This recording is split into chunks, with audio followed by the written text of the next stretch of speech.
And so we can't stand with them. And it's not the fact that if we stand with Israel, we're not standing with the so-called leadership of Israel. We're standing with the biblical truth of Israel. We're standing on the promise of Jesus Christ. It's not the government. It's not the political regime. It's not the leadership in power. It's not even the unelected elite officials in power that we don't know who it is.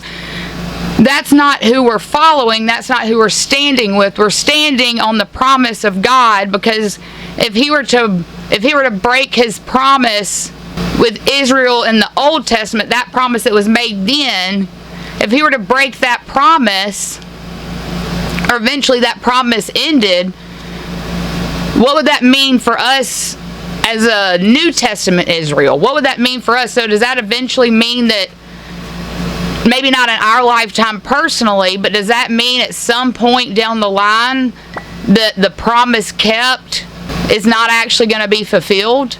There's actually an end date to that promise? Or what if it's God, the creator of all things? What if maybe he saw the bigger picture, he saw future, he saw past, he saw present, he saw in spite of who they are. We know the biblical truth. It has nothing to do with us.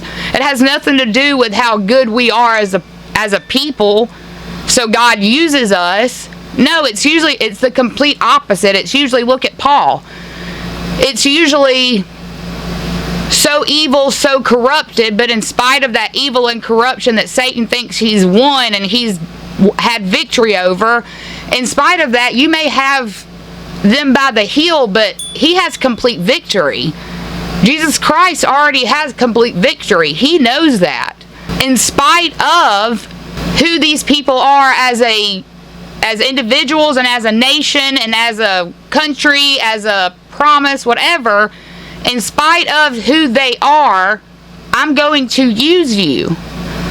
And that's no different than the promise with us today. It has nothing to do with how the good deeds we do. It has nothing to do with how nice we are to our neighbor. It has nothing to do with we put the right opinion out there. It has nothing to do with we volunteered at VBS. It has nothing to do with you held the door open for that person.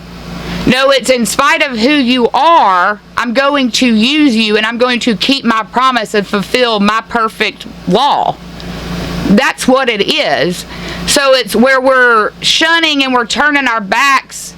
We're being the Judas. We're turning our back and we're betraying Israel. We're betraying the promise of Jesus Christ. We're slowly seeing all these people who were once standing with Israel